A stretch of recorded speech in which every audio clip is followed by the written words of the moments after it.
जो भी ग्रह आपको कष्ट या अशुभ फल दे रहे हो, उसके सबसे सटीक उपायों में से जो मैंने देखा है, वो होता है व्रत रखना उस दिन, उस ग्रह के दिन या तिथि में।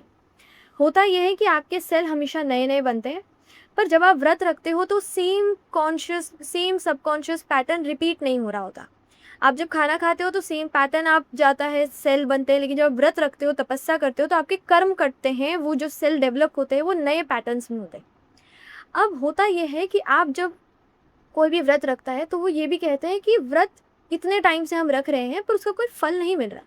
वो होता इसलिए कि व्रत के कुछ नियम होते हैं, उसमें होता है कि जैसे एक तो स्वच्छता है, पर उससे भी कई गुना ज़्यादा जो इम्पोर्टेंट है वो है क्षमा करना, क्रोध ना करना व्रत के समय। क्यों? क्योंकि अगर आप जब व्रत करते हो तो इसीलिए कर रहे हो ताकि आपको भगवान क्षमा करे, आपके जो भी पुराने कृत्य हैं उनके लिए। पर जब आप खुद ही किसी को क्षमा नहीं कर पाए, तब आप ये उम्मीद कैसे रख सकते हैं कि भगवान आपको क्षमा करे?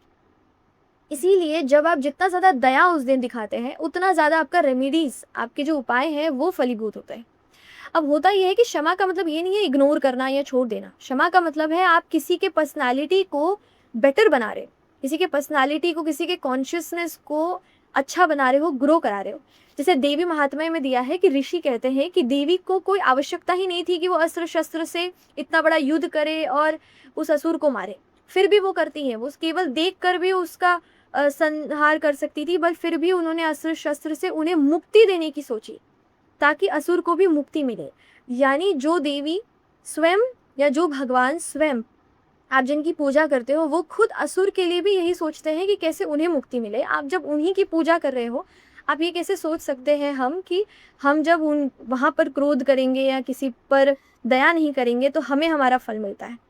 इसीलिए उस समय ज़रूरी है कि कोई किसी एक व्यक्ति के भी जीवन में आप खुशियाँ अगर उस दिन ले आ पाए, जिस दिन आपका व्रत है, तो आपका व्रत सफल होता है और आपको उसका निसंदेह जो जिस भी चीज़ के लिए आप वो व्रत करते हो, वो पूरा होता है।